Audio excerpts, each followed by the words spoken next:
Wat het by Majuba gebeur? Voor ons daarby kom, moet ons vra, wat het voor Majuba gebeur? Net soos wat ons land in 94 van ons gesteel is deur verraad, het Shepstone in 77 gegaan in die Union Jack in Pretoria gaan huis. En toe neem dit 3 jaar vir ons boerevolk om wakker te word. En iets van daardie wakker word proses kan 'n mens seker nou gaan ontleed. Het is eintlik erg om te dink dat dit ons 3 jaar geneem het, van 77 eers in 1880, Desember maand, dat daar werklike leidelike verzet na vore gekom het. En tog moet ons vir mekaar dit sê, die beginsel is vandag presies dieselfde. Ons boerevolk moet wakker word. Ons moet besef wat het die vyande reg gekry hier onder ons neuse. Die feit dat ons nou vir 30 jaar nog op 'n manier nog kon voortbestaan, nog kon besigheid doen in hierdie land. Ja, al het baie al geëmigreer, baie het al besighede is al bankrot, baie dinge het al in duie gestort en tog dink ons nog, ons kan maar nog op 'n manier so aangaan. Maar vriende, kom ons sê dit nou vir mekaar vandag. En dit is waarvoor ons moet beywer. Hierdie volk moet wakker word. En daar's net een manier hoe ons wakker word. En dit is om ons te bekeer. Want wat by Parakraal gebeur het, is dat onder leiding van ware volksleiers het ons volk weer voor die almagtige God gaan staan, soos by Bloedrivier, met die rug teen die muur. En gesê, dit wat gebeur het is nie reg. Ons staan vir die beginsel van vryheid en reg. En al twee die volksliedere, die Vrystaatse en die Transvaalse volksliedere word daardie twee terme langs mekaar gebruik, voor vryheid en voor reg. Wanneer is daar vryheid? Wanneer die reg, wat God se reg is, gehandhaaf word. Dit is die beginsel waarom ons voorgeslagte Bloedrivier vir Dingaan tegemoet getrek het. Die moorde wat gepleeg is, die verraad wat gepleeg is. Daar is nie gekyk na hoeveel is ons en hoeveel is hulle nie. Daar is nie koppe getel nie. Daar is gevra wat is reg. Op Majuba het hulle nie gesê ons staan teen die magtigste, of by Parakraal het ons nie gesê ons staan teen die magtigste moondheid in die wêreld nie. 'n Moondheid wat nog nie 'n enkele oorlog in 100 jaar verloor het, nêrens in die wêreld nie. Hulle het gestaan voor die almagtige God. En toe hulle onder leiding van die driemanskap daardie gelofte bevestig, is daar gesê, almal wat saamstem, tree vorentoe. En dit word vertel dat die ganse volk, daardie 3000 burgers, soos een man, vorentoe getree het. Al het hulle maar 'n gemiddeld van 11 patrone, elkeen gehad. 11 patrone, 11 skote wat jy kon skiet in jou daai tyd het hulle nog nie eens Mausers gehad, hulle het nog met, eintlik baie het nog met die voorlaaiers geskiet wat uit die voorte groot trek uitkom. Daarmee het ons die magtigste moondheid in die wêreld in die geloof aangevat. Hoe kon ons voorgeslagte by Bloedrivier, daardie handjie vol, die magtige Dingaan gaan trotseer? As ons rasioneel daaroor gedink het. Kyk ons na vandag, en ons sê, die Here het hierdie land aan ons gegee, hy het Vegkop beskik, hy het Bloedrivier beskik, hy het Majuba beskik. Dit is die magtige dade van die Here waarvan ons in Psalm 78 gelees, wat ons vir ons kinders vertel. Dit is wie die Here is en wie ons glo. En die Here is ook getrou. Hy laat nie vaar die werk van sy hande nie. En as daar vir ons volk een hoop is, slegs een hoop is, dan is dit presies dit. Dat ons ook vandag kan verklaar, die Here is getrou. Hy laat nie vaar die werk van sy hande nie. Daarom is ons stryd ook 'n oorwinningsstryd. 'n Stryd wat tot oorwinning gaan lei. Wat moet gebeur? Ons moet weer besef, wie is die Here? Ons moet weer besef, dat hy ons regeer deur sy woord.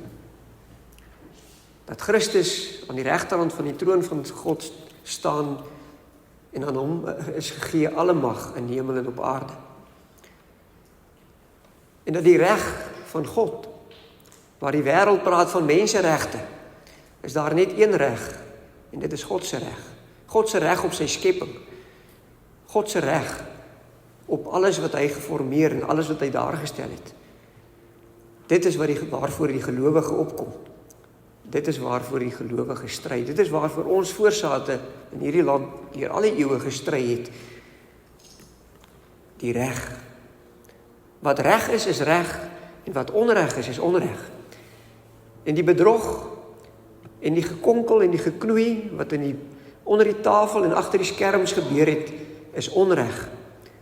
In ons land is ons ontneem deur bedrog, deur verraad, deur mense wat gepraat het soos ons, gemaak het asof hulle juis aan ons kant veg, om hierdie land vir ons te kan behou. En hulle het intussentyd met die vyand saamgewerk. Miskien is dit een van die belangrikste dinge waarin ons volk moet wakker word. Wat het gebeur? En dit is ons taak, om dit vir ons mense te gaan sê. Kom ons praat so vinnig oor Majuba, oor 2 weke, as ons die lewe hou, vier ons saam die Majuba fees. Die terrein van Majuba is deur die Ossewa brandwag, toe die Ossewa brandwag destyds ontbind is, bemaak aan die Potchefstroomse Universiteit vir Christelike Hoër Onderwys. In die skenkingsakte het hulle verklaar dat die geskiedenis van Majuba aan die jeug, aan die Afrikaner jeug van Suid-Afrika oorgedra moet word. En daarom is dit aan 'n Christelike universiteit met 'n Christelike grondslag geskenk. Daardie onderneming het die PUK formeel nooit nagekom nie. Totdat Dr. Dassenwil, professor Dassenwil, hy was in daardie tyd professor in die teologiese skool, begin navorsing doen net oor die geskiedenis. En hy het onder andere spesifiek homself begin ingrawe oor die gebeurtenisse rondom die slag van Majuba. En so het hulle in 1981 begin om 'n Dassenwil familiefees te hou, rondom op die terrein waar die berg waar die slag plaasgevind het. In 1985 was sy seun Victor Dassenwil die studentenraads voorsitter op die PUK, en hy nooi sy mede-studentenraadslede as ook die Koffsies en die Tikkies studentenrade uit om die 1985 saam die naweek met hulle, saam met die Dassenwil familie by die Majuba terrein saam te kom om die geskiedenis te gedenk. Ons kan maar sê, soos het ons vanjaar met die Vegkopfees begin het, waaroor gaan dit? Het gaan oor die geskiedenis. Wat leer ons uit die geskiedenis? Wat wys die Here vir ons uit die geskiedenis uit? So het die fees in 1985 'n karakter gekry van jong mense, studente, wat saamgekom het en gesê het, dit is ons geskiedenis, ons wil ons geskiedenis leer ken, ons wil weet wat het gebeur, en ons wil daarop ook voortbou. Vir baie jare is die fees aangebied deur 'n komitee op die PUK, studente, nie die owerhede van die PUK nie, hulle was nooit betrokke nie, maar die studente het gesê, hierdie terrein behoort aan ons. Daar is basiese fasiliteite, en ons reël elke jaar 'n Majuba fees, waarin die geskiedenis, die klem op die geskiedenis val, dit is wat hier gebeur het. En toe ek nou in 1993, in my eerste jaar op die PUK, was dit vir ons 'n belewenis om saam met Prof. Dassenwil die berg op te klim. En dan het hy vir jou daar gewys, waar het elke veldkornet met sy manskappe die berg bestyg, en hoe het dit hierdie hele slag afgespeel.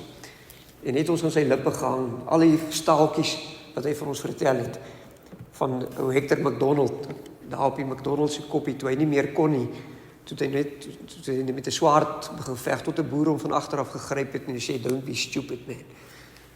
En daardie Hector McDonald, wat generaal Piet Joubert het uiteindelik vir hom sy swaard weer teruggegee. En daar is toe 'n klomp inskripsies gewees van die slag van Majuba. Daar is 'n gebed gedoen, net soos by Bloedrivier. Die eerste ding wat die boere gedoen het op die berg, hulle het dadelik gedink aan die Parakraal gelofte, toe hulle voor die Here dit afgesmeek het, dat die Here hierdie land weer aan hulle moet teruggee. het hulle op hulle knieë gegaan en hulle het die Here daarvoor gedank. Want die vryheid was herstel. En daardie boodskap van Amajuba het oor die hele land, ook die Kaapse Afrikaners aangesteek. Die genootskap van regte Afrikaners 1875. Al die dinge het daarmee gebaat. Ons volk het wakker geword. Nou vriende, vandag moet dieselfde gebeur. Maar waar is ons? Wie tree vanjaar op Majuba as spreker? Dr. Andries Raad. Dr. Andries Raad se pa, professor Raad, was alreeds in 1992, April maand 1992, verskyn sy naam op die lys met wie Abraham Viljoen gekonkel het, met IDASA. Die mense wat ons land weggegee het. Dit is soos Corneille Mulder wat by die Witkruis monument daarvoor daai kruise staan en 'n boodskap bring. Watter boodskap het hy te bring op 'n plek waar die kruise teen die berg getuig? Dit is die vrug van die verraad wat hy self persoonlik aan. Hulle het dit bewerk. Hulle het hulle beywer daarvoor. Hulle het hulle beywer daarvoor om van hierdie blanke Afrikaner regering ontslae te raak en om te vervang met 'n swart kommunistiese meerderheidsregering. Professor Raad se naam staan in daai verslag. Sy seun doen vandag die woord op Majuba. En ons gaan oor 2 weke daar wees. Ons sal baie graag gaan hoor wat is sy boodskap. Wat sê hy vir ons volk? Vriende, dan moet ons nie stil bly nie. Dan moet ons ook as organisasie ons monde begin oopmaak en vir die mense begin vertel wat is hulle steeds met ons mee besig. As daar verraad gepleeg was in 1994, dan word daardie selfde dinge vandag nog voortgesit. En dit word nog steeds agter die skerms onder die tafel gedoen, onder ons neuse gedoen. En die bedoeling is dat ons dit nie moet weet nie. Ek wil vir julle kortliks iets vertel van Veldkornet Stefanus Roos. Hy het op Majuba die eerste deurbraak gemaak. Soos jy weet was daar 3 veldkornette. Ferreira was aan die regterkant, Malan en Trigard aan die linkerkant. Stefanus Roos het in die middel het hy opgegaan. En die Engelse het 'n linie gevorm, hulle het begin benoud raak, die boere kom al hoe nader, soos wat die jong manne teen die berg opgekruip het. En van onderaf het die ou skits, die Engelse se koppe laat plat hou. As Engelsman sy kop oor die kruin steek, dan het die ou manne so die boere saamgewerk. Die jong manne, die ou manne, elkeen het hulle werk gehad. En toe die Engelse nou die plan beraam dat hulle soos een man almal oor die kruin gaan kom en dan gesamentlik gaan skiet en dan nou weer terugval. Maar op baie stadium was die boere so naby dat hulle kon hoor hoe die Engelse dit aftel. Op die bevel by 10 begin, dan tel hulle nou agteruit tot hulle by en dan sou hulle saam opkom en nou skiet. Toe word daar die eerste sarsie Engelse met een slag, kan jy maar sê, die boerevuur uitgewis. En Stefanus Roos se volgende woorde was: stormmanne, die Engelse vlug. Hy het dit na die tyd erken dat dit was iets wat hy op die ingewing toe hy hom kon kry, toe hy dit klaar geskree. Maar hy was ook voor. Hy was voor. Sy manskappe wat saam met hom was, het gesien, daar gaan hy heel voor. Stormmanne, die Engelse vlug. En dit was die deurbraak op Amajuba gewees. Want dit het so skielik op die Engelse afgekom, dat hulle self nie kon organiseer nie. Toe hulle kon kry, toes die boere op die berg. En toe hulle op die berg is, toes daar vir hulle geen uitkomste. En soos wat Ferreira en Malan en die ander mense die dinge op die berg hoor, die skote op die berg hoor klap het die boere soos een man van alle kante af daardie berg bestorm. Ten spyte van die feit dat die Engelse op die berg in getalle baie meer was. as wat die boere wat die berg bestyg het. Na regte was dit eintlik 'n hopelose situasie vir die boere. Maar Stefanus Roos wat sê, stormmanne, die Engelse vlug, het 'n geweldige reaksie tot gevolg gehad. Dit is 'n beskikking van die Here. Die Here beskik. En daarom kan ons ook van Majuba sê, soos wat ons van Bloedrivier sê, soos wat ons van Vegkop sê, die Here het dit so beskik. Dit was op die ingewing, dit was nie iets wat Stefanus Roos beplan het, wat hy gaan doen nie. Die oomblik toe hulle daardie Engelse linie plat skiet, toe skree vir die manne, nou. En dis as ons volk en ons jong mense ook daardie oomblik moet aangryp. Die Here sal dit vir ons wys. Nou vat ons land terug. Nou roep ons 'n verkiesing uit vir die blanke volk van Suid-Afrika. Onder blanke volk, en hulle wil nie ons van die blanke volk praat nie, is ook daardie blankes wat hulle harte heel hartig by die Afrikaner volk gaan ingooi het, hulle gewig. Soos generaal De Wet gesê het, hy reik aan die Engelsman die hand, wat bereid is om hierdie land saam met hom op te bou. Wat nie hier is vir eie gewin of eie voordeel nie. Dit is die blanke volk van Suid-Afrika wat hierdie land opgebou het van die grond af in sy infrastruktuur. Dit is ons handewerk wat in 30 jaar vertrap is. En dit is ons wat weer eienaarskap moet aanvaar van ons eie land. Hierdie land behoort aan ons. Dit is ons land en na regtens moet ons die politieke seggenskap oor hierdie land terugkry. Nou gaan ons die fout maak wat baie maak en hulle tel die kop en hulle sê ja, maar die demografie is nou teen ons. In die hele Afrika kan jy maar gaan kyk. Wat doen die swart man? Waar daar iets is, daar gaan koek hy.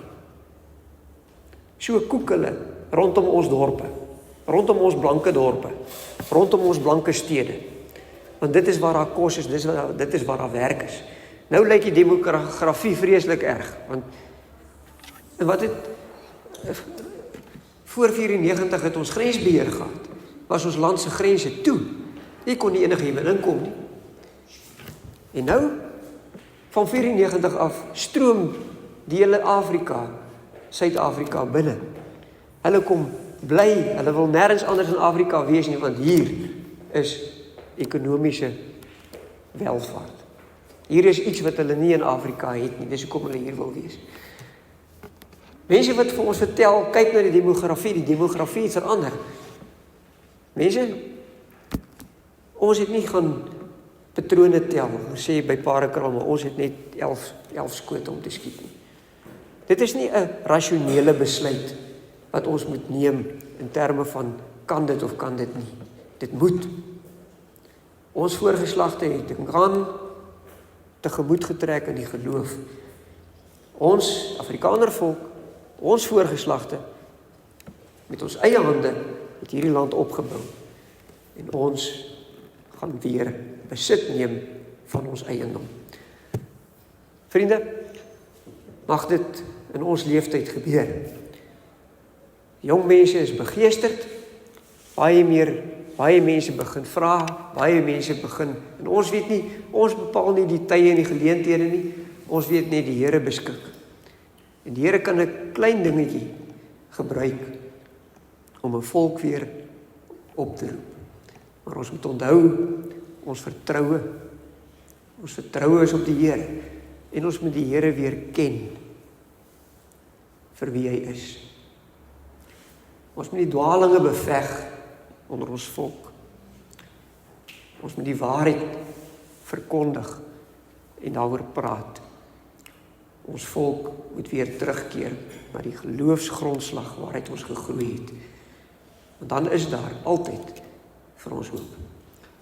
Ek sê dankie.